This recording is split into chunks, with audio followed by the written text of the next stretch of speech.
There are only 4 things you need to survive NaNoWriMo, and today I'm sharing them with you. Hey all, welcome to Rachel Alice Reads. Come, stay a while, let's chat. NaNoWriMo is a marathon and not a sprint, so you're going to need some things during the month to help keep you going. And naturally, as a nano newbie, I went onto YouTube and found these amazing things called survival kits. There are a lot of fabulous ideas out there about what you can put into your survival kit, but it seems to me that everything that is out there comes under 4 categories. Before I get into my survival kit, don't forget to subscribe. I'm going to be posting videos throughout NaNoWriMo, and I would love for you to be a part of my community. Everybody seems to list a lot of stuff in their survival kit, but the stuff that everybody needs is going to be different. When it comes down to it, there are only really 4 things that you need to survive NaNoWriMo, and the first is organization. Organization is going to help you maximize time and minimize decisions so that there is space in your brain for your story and not what you're going to make for dinner tonight. This is something that mostly needs to happen now before NaNoWriMo starts so that all of your ducks are in a row for the whole month coming. Now for me, there is a little bit of stuff that comes under this organization category. The first of which is my handy dandy calendar. For November, we are rocking basil, different kinds of basil. But it doesn't really matter what picture is on your calendar as long as you have it going on down here. Now I've also got a digital calendar which I will be running along with as well as my physical one. Another thing that is in my list for this category is a story bible or an outline, anything that you've done that is going to make the process of writing your book a lot easier. I've got a lot of things in my folder, and I also use Scrivener to keep track of a lot of things as well. Another thing that I've got in my survival kit, which you'll probably have in yours as well, is a lot of stationery. I've got this handy dandy journal that I'm going to carry around with me so that if any ideas pop into my head when I'm not at home, I can jot them down. Obviously this means that you need things like pens and highlighters, all of that good stuff just to keep track of where you are. And the last thing that I've got in this organization category is obviously my computer. I use Scrivener, so all of my typing is going to be done there, but also USBs. Grab some USBs so that you can back up your work. There would be nothing worse than writing 30,000 words and then losing the lot. Make sure you back up at the end of each session or the end of each day and you will be home free. The second category that everybody needs to survive is motivation. When those hard days come along, and they are inevitable, what is going to push you through? What is going to keep you going? For me, the number one thing that motivates me is rewards. So I have quite an extensive reward system. I'm giving myself a reward for every 5,000 words that I write, and they kind of get better and better as I go. 50K is a weekend away for us, so that's something to aim for. Another kind of daily thing that I'm doing is a sticker system to go with my calendar. So if I reach my goal every day, I get one of these stickers. For example, this one says superb. This one says superb job. This one says great teamwork, which is probably not quite as applicable.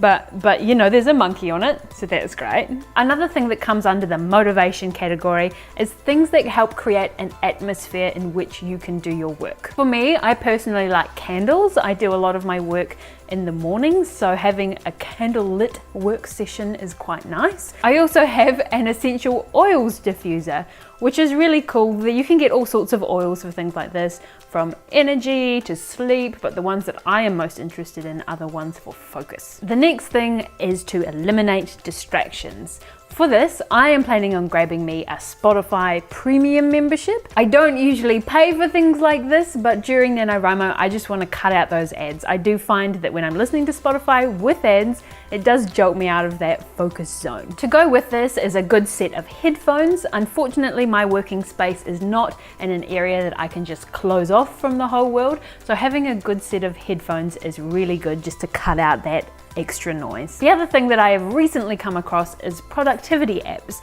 I'm particularly taken with a one called Forest. In this app, you set a timer to block your phone for a certain period of time. In this time, you grow a virtual tree. But if you exit out of the app during the time that you've set, the tree dies.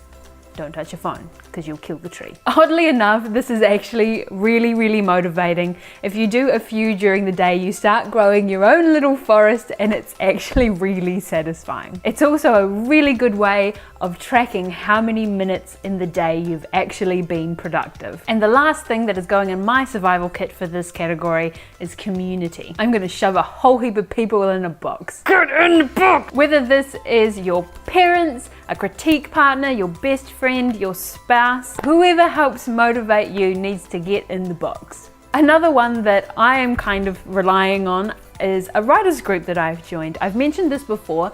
The Plotter Life Writers Community group on Facebook has a great group of people who are all really supportive, and a lot of whom are doing the same thing as you. So that feeling of not being alone is really helpful to me. The third category that everybody needs is regeneration. By regeneration, I mean food, sleep, and relax. There are going to be a lot of people out there that tell you to eat nuts and seeds and popcorn and all of those healthy brain foods, and you absolutely should. I might. But the thing that's really going to keep me going, chocolate. It's going to be chocolate. I am going to give these to my husband because he has to ration them for me, or I will go through one of these blocks in a couple of days, and that's just not great. However, the get up and go that I get from chocolate is quite extraordinary, I tell you what. I love chocolate. Chocolate makes me happy. Chocolate! Do you know, I think chocolate is actually probably my favorite thing. I've told my husband this many a times, that it is my favorite thing, and then him.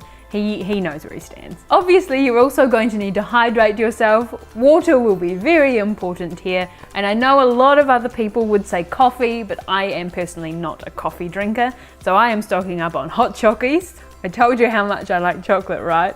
And I'm also stocking up on tea, all sorts of different teas. I like normal black tea, but I also really like herbal teas. I picked this one up the other day, which is called Morning Mojo. So mojo in the morning, which is when I'm planning on doing most of my work. The next thing in there was sleep. I don't know about you, but I personally can't focus without enough sleep. If I'm running off 5 hours, it's a complete write-off. So making sure that I get to bed is going to be really important for the longevity of my focus. And the third thing I mentioned there was relax time. As I said previously, this is a marathon and not a sprint, and the possibility of burnout is very, very real. It's really important that you give yourself permission to not. Especially if you've reached your daily goal already, you're tracking along really well, give yourself permission to chill out. Be that watch a TV show for half an hour, read a book, go for a walk, something that is relaxing for you. So we've had organization, motivation, regeneration, and the fourth and final category is determination. Unfortunately, I don't really have anything physical that I can put into a box for determination. It's just got to be something that is inside of you, in your mindset and in the way you go about this. Is this something that you really, really want? If you reach 50K by the end of the month, are you going to be absolutely stoked? Are you determined to make that goal? Maintaining a positive mindset is going to be really, really hard at times, but it is super important for getting you through. What is your why? Why are you doing this? Why do you want to achieve this goal? Keep that in mind to help fuel your determination and get excited, because what an amazing thing if you can achieve this. You might even get like a NaNoWriMo winners t-shirt. Yes! So there you have it. Those are my 4 categories for surviving NaNoWriMo this November. You've got organization, motivation, regeneration, and determination. Do you see what I did there? Our survival kits are so individual, and I would love to hear from you what's going into your survival kit. Maybe I need some of that. Don't forget to like this video and subscribe on your way out. I'm also on Twitter, Instagram, and reviewing on Goodreads. But for now, go get that survival kit sorted, and don't forget to laugh at yourself. I'll see you next time. Bye!